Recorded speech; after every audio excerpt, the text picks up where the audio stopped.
wagon after. Imagine the number of wagons coming up to dump dirt and rock. So we're recording. I'm going to videotape this. Okay.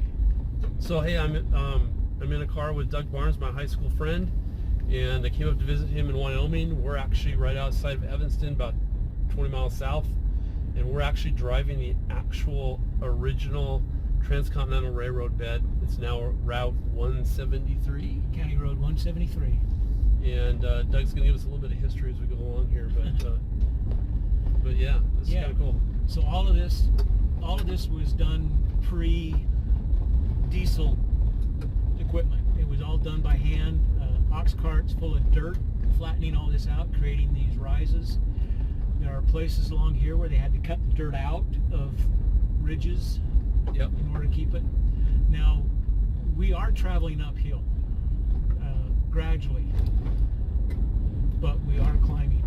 And up here a little bit, there's the little Y where the helper trains would help coming up from, say down now where the reservoir is down there, would help pull the trains up here to the top part, to the peak, or from down below up to here. And what would ox? You said ox. What would help pull it? they had helper engines. Oh, helper engines. Okay. And it's really hard to see now because they pulled up all the track and everything. And it took me several years to figure out exactly where the Y is at, where these helpers would pull in and then pull out. They could pull all the way, the helper train could pull all the way in down to the leg of the Y and then go out and head the other direction, depending on where they were needed. I've always kind of been under the impression that there were multiple helper trains, depending on which direction they were coming from. And imagine the coordinated effort it took, because this stretch here was one line. So trains ran both directions. So hence the train schedules. Right. And the water towers or the various trains where there was, or some spots, and I'm not sure the distance between, but there would be the two lines. Right. You know, where you could pull over because you knew the other train was coming. Right. It would go by and then you could continue on your way.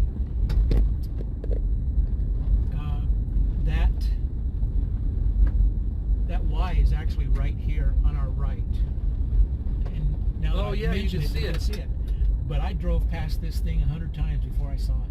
So there was a track that went up here. Oh, it went back the other way too. Yeah, came in from both directions, and then the leg would be down there on the right-hand side, down there. Oh yeah, makes total sense. Yeah. Now the original, you can see ahead of us here where the road goes left, but there's a draw. Yeah, right down here. Yeah. That's the original bed. This is the county road. This is the county road. So because that's where the trains couldn't come on up and over this. The trains went through there, but it was kind of a pain because the snow would drift down in there miserably. Oh yeah. So when they did the road, they says let's eliminate that problem and put the county road up on top. Up on top. Yep. Now this ridge is not officially named this. It's only known by this by the locals.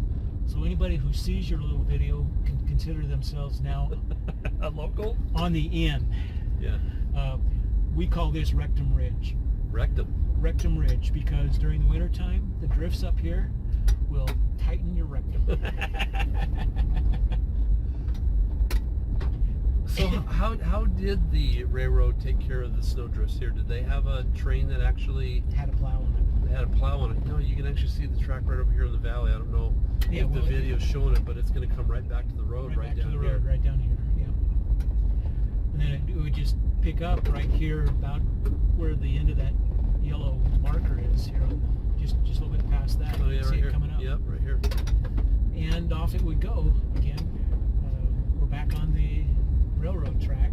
And all this was done by hand. All done by hand. Hundreds of workers just moving stuff around. Now think of this. We're up on this road bed here. It was a train bed. We're in the air. There's land on this side. There's land on that side.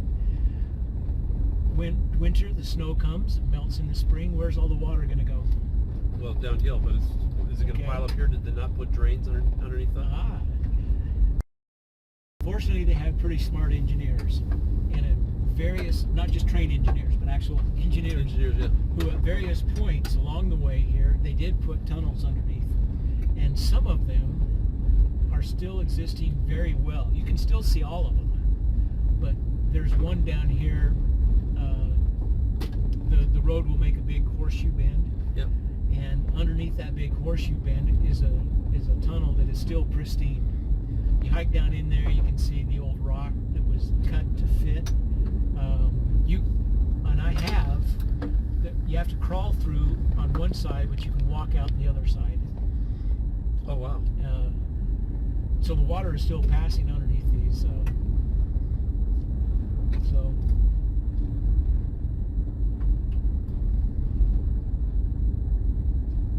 yeah. When did they abandon this route? You know, I don't remember the exact year. Down there, when we get to Piedmont, there's lots of good signage on the history of Piedmont. Okay. And it talks about when they moved, because moving the train tracks obviously was the death of Piedmont. Yeah. Because are we going to go up over that ridge there? Or no, we're going to go down. See, you gotta remember, we're on a train bed, so there's no such thing as going over that ridge. Oh, okay. So we're making the big horseshoe bend right here. Yep. And that tunnel I was talking about is at the bottom of this thing. And this is a pretty good drop-off. Now, you're being rather conservative at 25 miles an hour. It's posted at 35, most people at 40, unless the road has started to washboard. Then people are driving 25. Yeah. We're in a pretty good situation now, but I've been down this road, say in the Polaris, which with the big balloon tires, and it's lightweight, and you start hitting the washboard, you take your foot off the gas real quick because you'll start traveling towards that edge. How far down would you say that is? 60, 70 feet? 60 or 70 feet, yeah, that's a good drop. Yeah, I don't want to go find out on it. No, absolutely not. But not only but you can see where they would have got some of the dirt for some of this raised area because they would have taken this cut out. They cut this out. Now, one of the little histories about this that isn't down there on the signage or whatever, well, the signage will mention that the Wild Bunch used to hang out in Piedmont. Oh, okay. I mean, they hung out everywhere, but they would hang out in Piedmont to plan their Idaho bank robberies. And at one time, they toyed with the idea of doing more train robberies than bank robberies. They preferred bank robberies. And the reason was, banks aren't moving. Right. Trains are. But they worked it out with some of the engineers that would travel this line here that they wanted to practice robbing trains. Really? Yeah. They had to promise the engineers, no, we're not going to rob your train, but we want to try a few things. And so what they would do is, like that cut we just went through, they would practice there. In the movies, you see the guy chasing after the train and jumping on it, or the music in the background, and the cloud of dust, and they jump on the train, and you know, it's all climatic as they jump on the train, and it looks like they're doing 100 miles an hour. Well, horses aren't doing 100 miles an hour either. But horses will run fast, but they can't run miles after a train. Right. And so they had it in their mind, like this cut right here, you can see it. If they were up on that cut and the train was coming, if they timed it, they could start running down the hill, down that edge, following the train line until they got right down here at the bottom. They wanted to meet up with the train. In a short distance downhill, they thought the horses could catch the train. So it wasn't a matter of chasing and eventually reaching out and grabbing the train. It was timed to encounter the train right there. And I guess they got pretty good at it, but decided they liked banks better. Yeah, right. Because not only, now that you've boarded the train, what are you going to do? Well, you robbed the train, now you got to get off the train and hope you got a horse. Well, trains take forever to stop. Right. So you could be down around the bend down here, and you hope your horse kind of meandered that direction as well. Or you trained your horse to follow, right? They had a horse. It was owned by Bud Meeks of Meeks Cabin fame, just Meeks Reservoir, just down across the Uintas here. Bud Meeks was part of the Meeks family, and he had a yellow horse, and he trained that horse. They used it in a lot of their bank robberies even. They would rob the bank, for instance, come out, that yellow horse was there, but they would spend weeks beforehand training that yellow horse to go to a particular place. Really? So they would come out of the bank, put the money in the bags, tie it onto the horse, and then spur the horse off as they went one direction. And the money was going another direction. Well, if they put the posse together, or the people watching, they're watching the bank robbers, right? Right, going after them. Right. They're just thinking, they lost a horse. Well, that horse would then go there and just kind of wait for one of the wild bunch to come along and recover their money. Or they might have had a partner out there waiting for the yellow horse to show up. But it could be, 20 miles away. So, yeah. That way, if the bank robbers were caught 5 miles out of town, they didn't have any money. What are you talking about? Right. Where's the evidence we robbed that bank?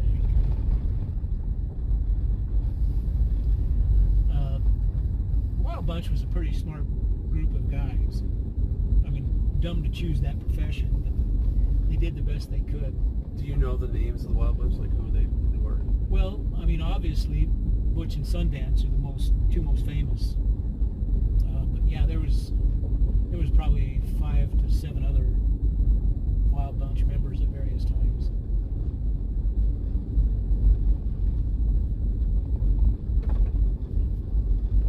Right, this is actually really, really cool that this actually was a train bed.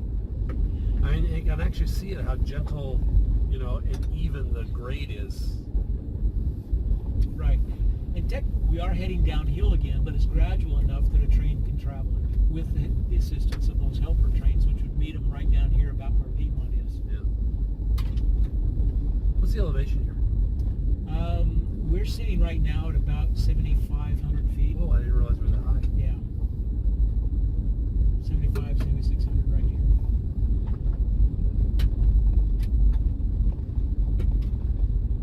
There, my ranch is anywhere between 7,500 and 7,800 feet in elevation. I have a 300-foot elevation difference on the ranch.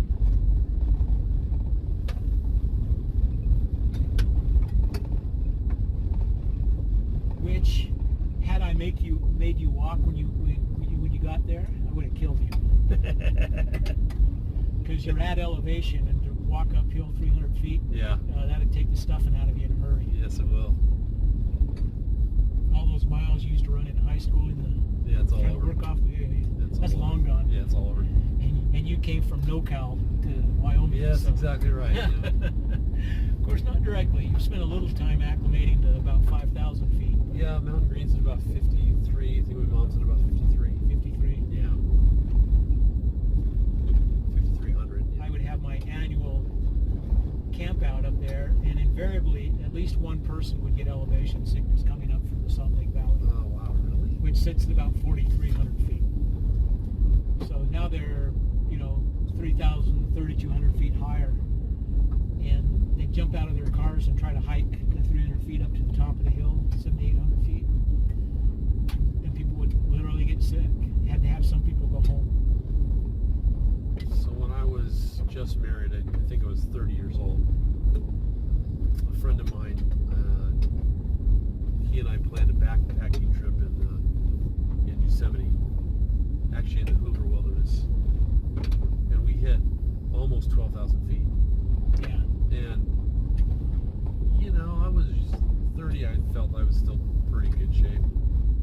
He was 5 years younger than I was, and kicked my butt, man. Yeah.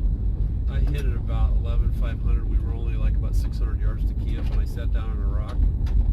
And I was there for 45 minutes. He finally had to come down and get my backpack and haul my butt up into camp. I was just dead. Yeah. We started at 7,500, made it to, about 12,000. Well, remember when we used to climb Timpanogos in the middle of the night? Oh, Well, yeah. that's around 12. We'd start off, 6,000 feet, go up to 12, and we'd get up to the top. We were whooping it up. Nobody was tired. It was great. Watch the sun come up. We'd hike all over this freaking place. So back when we were young. Now I think I'd need a tugboat to get Yep. there. I saw Gloria the other day, about about 2 or 3 weeks ago. She came up and visited Laura and I, and Laura was in town, and we talked about that Timpanogos trip when Laura went with us. Oh, and she had a bad knee or something. Yeah, she did. I remember that. She was a trooper. She made it, man. That was awesome. Yeah. I thought we were going to leave her behind 3 or 4 times, and for sure I thought we were going to leave her down in that meadow for sure. Yeah. But no. She's determined, if nothing else. Yeah, she did a real good job.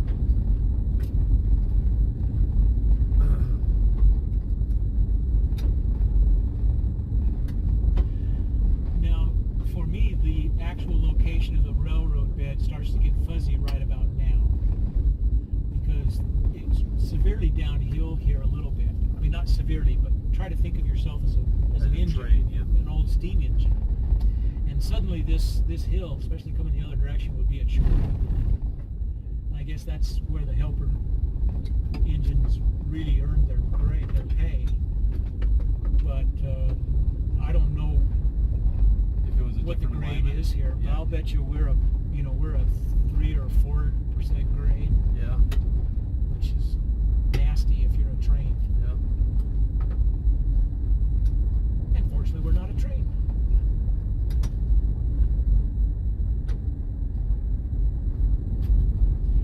And this Yeah. on your left is a UFO station. The UFO All the station? UFOs stop here. It's actually an oil pumping station, but Okay, so I'll probably edit this part out. I actually believe in UFOs. Do you? I've seen them. You've seen them here. It's here. Okay, so this is not. No, I've seen them over my property. You have. I have. It's a little known fact that the locals will tell you everybody has seen at least half a dozen UFOs. Well, maybe I won't edit this out then. No, you can leave it in. It won't embarrass me. Well, I watch, and I know it's a bit hokey of a documentary, but I watch Hangar One all the time, where they have these documented UFO sightings. Yep.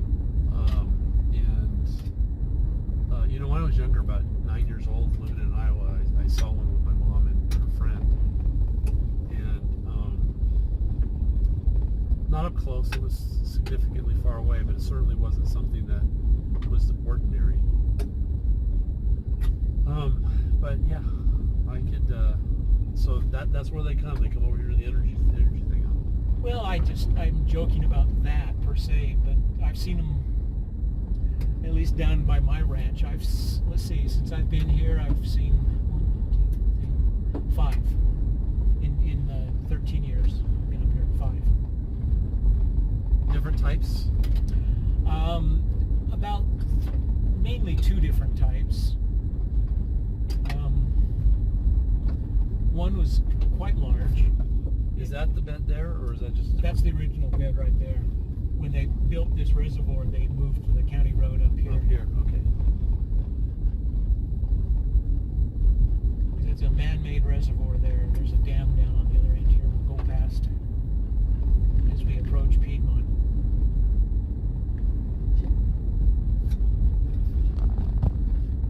But yeah, the biggest and the closest one was one that was on the other side of the hill behind me there, the tiny house. Okay. And I was down talking to my neighbor who had just got home from work. He was still working at the time. We saw this large black and white object in the air. It sounds kind of hokey to say. We were laughing because the coloring on it almost looked like Shamu. Really? So we were saying, I wonder if SeaWorld knows they've lost a dirigible. Should we call some? We were laughing. And suddenly, it was no longer there. Wow. We kept thinking, did the balloon pop and we miss it? Yeah. But no, it just was gone. So is this the alignment coming out here? No. No. It actually would come out here at the bottom of the dam. The dam is right here on our right. All right. And as we go over this rise, you're going to get your first view of Piedmont. Wow. wow, it really is just a small town. It's just a couple buildings left. right? And they are perilous. They're all privately owned. The whole Piedmont is privately owned, so they allow people to go up to them, but really to go into them, I wouldn't. Oh no, Because I respect people's property and I respect my own life. But the track would have come out about here and join up here and again. pick back up again.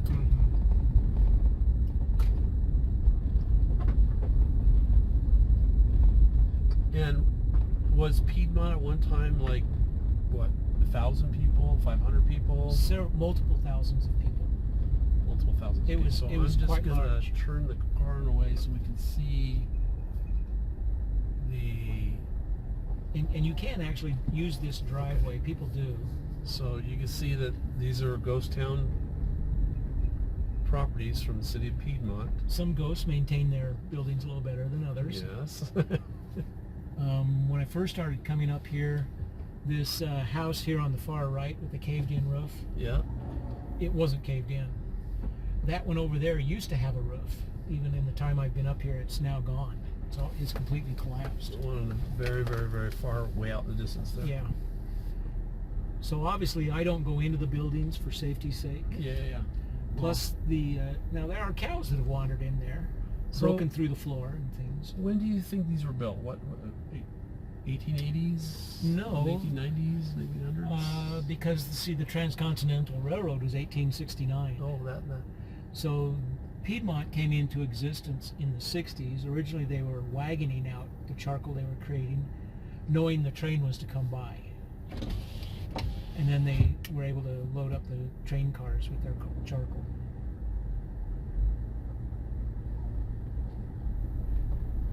Okay, so you know I'm really into genealogy. Is there a cemetery here? Yes, there is. Is that it up on the hill? That's it right over there. There's actually 2 cemeteries. I don't know where the second one is. Can we get up there? If you Not don't sure. mind hiking. There is a road, but I'm not sure where the road takes off to get over there. So you gotta kind of cross country to get over there. That cemetery is actually still a functioning cemetery. Okay. If you're a member of the Byrne or Guild family, can prove your genealogy, you can still be buried there. And you don't know where the other one is? I'm not sure. I'm going to be a little adventurous and see if we can get up there. I'm not going to hike up there, but I'm going to see if we can get up there. It's not too bad of a hike, actually. If it's private property, then Well, too far out there. But I would really love to. Oh, that's cool.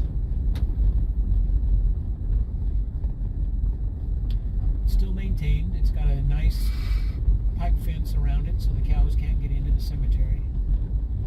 Of course, you would see people who passed way back 1860s, born before then.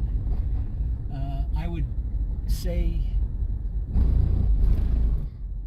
roughly speaking, anywhere from a third to a half of those sites up there are infants.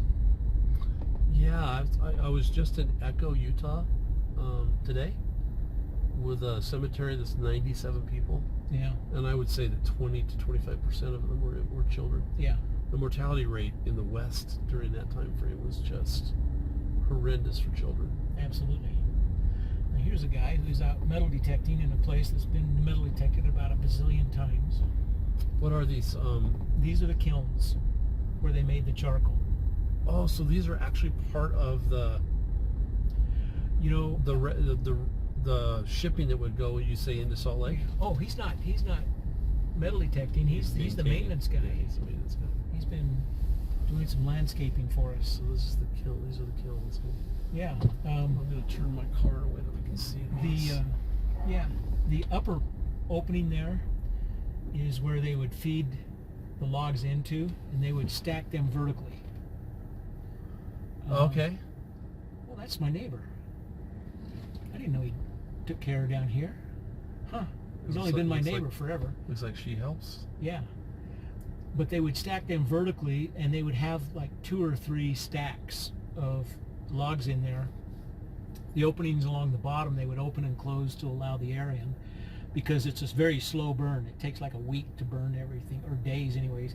It takes a couple of days for the burn to occur, and then they would extinguish, cut off the air supply, kill it, and then it would take several more days for it to cool off enough to take them out.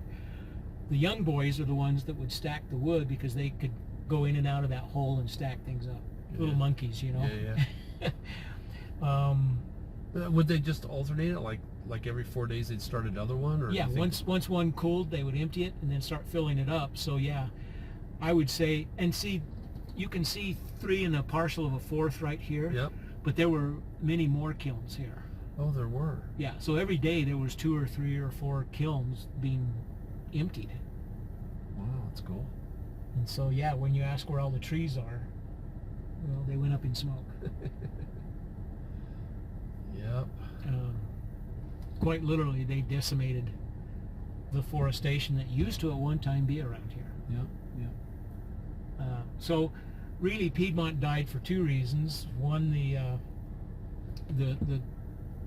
the train line moved, and about then, to bring the logs from the distance they had to haul logs now to here became not very cost effective. So there was kind of 2 killers that took care of that. But since then, there's been a lot of, since I first came up here, there's been a lot of work to, they've always fenced off that one that's collapsed over there. They don't want to be messing around over there. But they've done some work to cement in to make sure these kilns maintain. Since I've been here, they put in these picnic tables and all this signage here on the right.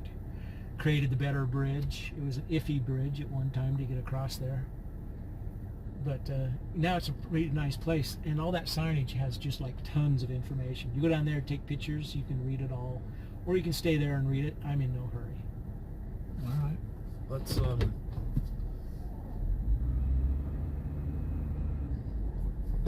Yeah, we are in by God, Wyoming, but we try not to park in the middle of the road too long. I understand. All right, I'm going to end this video. See, they've still done some pretty good work, because you can, I mean, this is still the soot. Oh yeah. All the wood. Yeah. No. That's what it's just creek.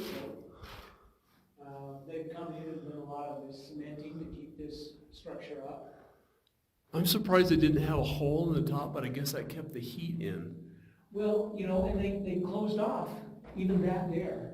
Had a Oh, door. sure. So they wanted it to slowly. Slow. It would slow burn, and all of the air would come in these holes here at the bottom. Oh yeah. Cool. And even then, depending on, they would tamp them, close some of them up, just block them to Yeah. keep some of the air out.